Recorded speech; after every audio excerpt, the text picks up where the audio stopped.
it's been a bit of a rough go lately for Oregon State.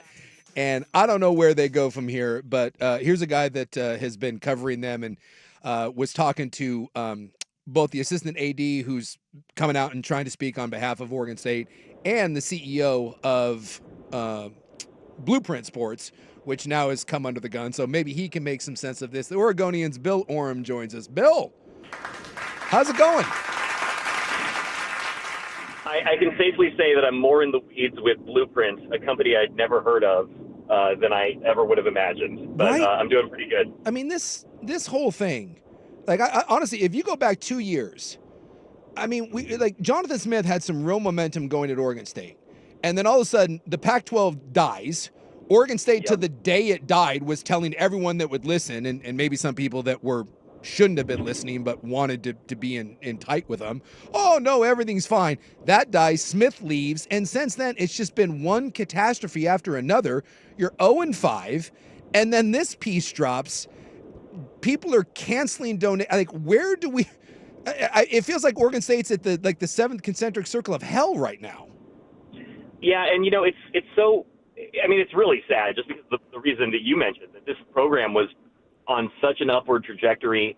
Jonathan Smith was obviously winning, was recruiting really well. Remember, they got DJ Uyunglele right before kind of everything fell apart, and it was like, man, that's the biggest recruit Oregon State has ever gotten. You're talking about a former 5-star quarterback who, theoretically had options of been starting on a national title contender, and he chose Oregon State with Jonathan Smith. That was a huge validation of the direction of the program. And where they are now is just, the polar opposite of that. And I think the reason that this current story with Blueprint, and especially as it was reported in Sportico, has struck such a nerve with Beaver fans is it just feels like another log on the fire. It's like, when does it stop? When does it get better? When do the hits stop coming? And, I think that there's a lot of nuance on this that Beaver fans, need to know and hopefully have been able to figure out and pick up on through some of, my reporting and the work of some others as well. But, the reality is that, Beaver fans want good news, and there just hasn't been any of it over the last 2 years. I mean, very, very infrequently can you say it was a great day to be a Beaver, which is obviously a big catchphrase down there, but it hasn't been very true recently. So try to walk me through this. So the piece comes out in Sportico, and at face value, it seems like this is a deal basically farming out your NIL collective to this Blueprint company, and the details of it look horrific. Oregon State comes out and says, no, those details are wrong. The Sportico guy goes, well, I have the contracts. Here they are. And then Oregon State comes out and says again, no, that's incorrect. Here are the actual details. What are the details of this? Is this a one-off deal? Is this standard for other teams around the country? You sense you went in the weeds. Please take me in the weeds with you because I'm very confused. It's not standard. It's not the industry standard at this point. The revenue share model is new. And I would also say that's because it's all new. This is the first year when NIL really just represents above the cap spending on player income. I would remind everyone that the majority of player compensation is not coming from NIL anymore. The bulk of it is coming through the budgeted house settlement revenue sharing. Yeah. And we don't know the number from Oregon State. They haven't shared that publicly. But, let's say it's $10 million or $8 million. That's what they're distributing to all their athletes.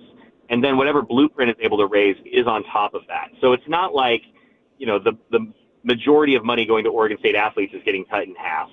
And I think the other piece of this is, and I misunderstood this initially too, and so if I'm misunderstanding it, I'm sure others are, which is, that up until $750,000, there's no penalty whatsoever.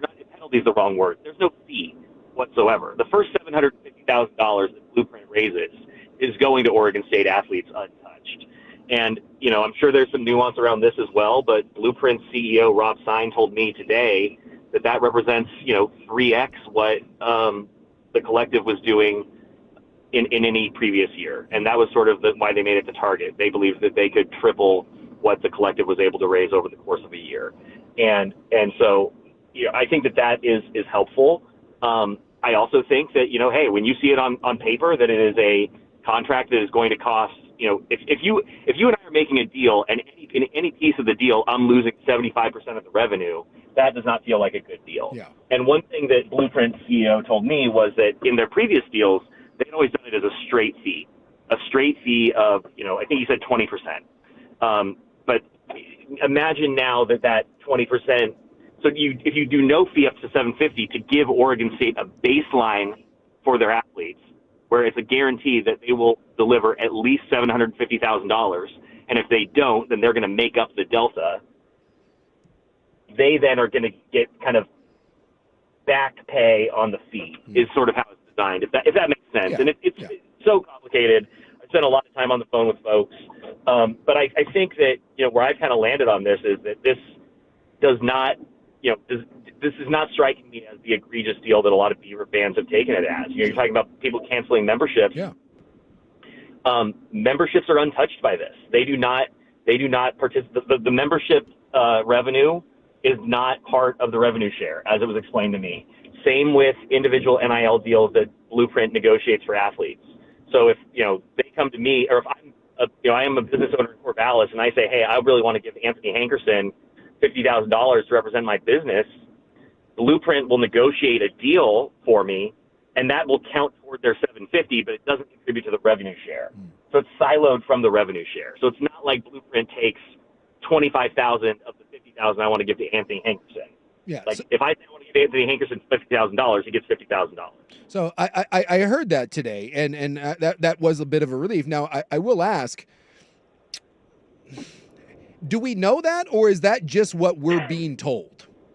So I think that's a great question. I think it's completely fair, especially when, I think it's appropriate to, demand clarity on this. And one thing that I guess what I would say is that the two sides of this deal, even though they are in business together, the Beavers and Blueprint, if one side was getting screwed, they would want to say they are getting screwed. And they both are in agreement that this is what the contract represents. Rob Stein did tell me that he has kind of learned and realized that he needs to write these contracts probably better and more clearly for a general audience, which is probably true, but also, it should be represented on the page. And I think that that's something that they might be revisiting. But certainly both sides are in agreement that what is meant to go to the player is going to go to the player. Yeah, it's one of those. It's one of those things. If I'm a fan, and this is what when I was listening to the deputy AD, was it Brent Blaylock, right? When I was listening to him, there was part of me that says, if I'm a fan and I was writing a check for $10,000, and I see in writing, and this Sportico had it in writing, and it appears one way, and then someone at Oregon State who's under a lot of heat right now, and people are calling for their head, says, no, that's what it says, but this is really what it means. I want, if I'm an Oregon State fan, I want someone to prove to me, because honestly, right now, I don't feel like Oregon State has a lot of credibility. I think that's fair. I think that's completely fair. And I'm still surprised that Oregon State hasn't come out and said anything really on their own platforms. I mean, Brent Blaylock was very helpful to me. He talked me through it. We were on the phone for over an hour. Yeah. Feels like he's doing the damage control. Sure. And he's also the head of NIL at Oregon State. Yeah. So he's the one who was point on this deal. He's the one with experience in this space. I mean, in as much as anybody has experience, given how new it is. But I do think that there is really, I think that a lot of the confusion was optics of what 50% and 75% represents. Sure. And I think once you understand that the fee is only implemented once they raise the 750, and by the way, like, I would make an argument that raising $750,000 in NIL at Oregon State University in 2025 is no gimme. Yeah. Like, the Beavers are kind of a hard sell right now. Yeah. You're talking about an 0-5 football team. So, I know Sportico used the example of what it would look like if it was $3 million raised. Yeah. Obviously there's, you can do the math up to whatever. I did it at $10 million, and it looks brutal for the Beavers. Yeah. I suspect that the reality is that this is going to be a lot closer to the $750K than it is to the $3 million. And that's also because there are a lot of other ways to get money to athletes short of the way that this is designed. And a lot of that does go through what they call the fund for athletic excellence, or the athletic fund for Beaver excellence. the Excellence Fund at Oregon State. That is probably the best way. If you want to contribute your money to the Beavers, and I mean, far be it from me to, give anyone financial advice, but it seems to me that either a membership through Damnation or a contribution to the Excellence Fund, which goes to that revenue sharing pot, seems like the clearest way to do it. And I did think it was helpful. Rob Stein did describe kind of how they plan on raising money. It's not fundraising in the traditional sense. They are talking about, events, holding meet and greets or bowl-a-thons or, watch a movie on the field at Goff Stadium with the baseball team. Stuff like that they would sell tickets to, and then that goes to the pot. Experiences. You're not just donating. You're getting something. It's a charity auction sort of thing. Yeah, I'm donating, but I'm getting an autograph, whatever. Something back in return. I think for Oregon State, this is looking better. The one thing I'll say, and I don't know if you agree with this, their messaging is so piss poor, it's unbelievable. Like, I've heard from so many Beaver fans, and if this is being unfairly dumped in Oregon State's lap, the last thing I want to do is pile on.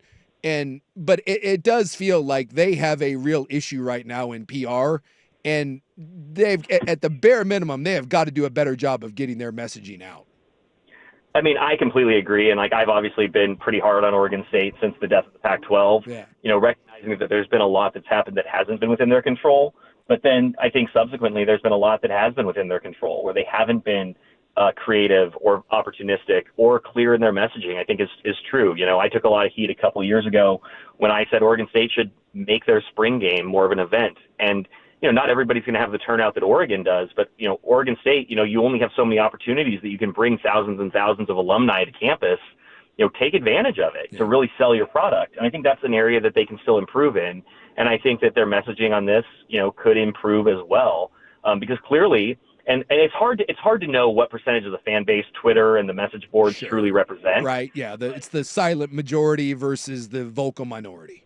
But the people are angry, and you are in a place right now where you need your fan base, you need your supporters, you need your boosters, you need your people buying merch more than ever.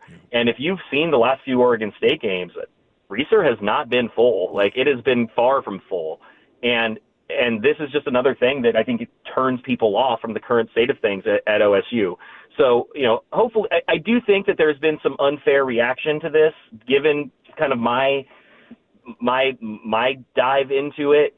But again, I think it's really more of a symbol of just how bad things are down there overall, where everything feels like a death knell. Yeah. And I do, I feel bad. I do not want to report bad things. I want to report good things. It's just, give me something good to report. My God, you're underdogs on the road against Appalachian State. Real quick, I know we got to cut you loose, but you mentioned that you spent a lot of time talking to Rob Stein. So Oregon State did this. How many other schools does Blueprint have?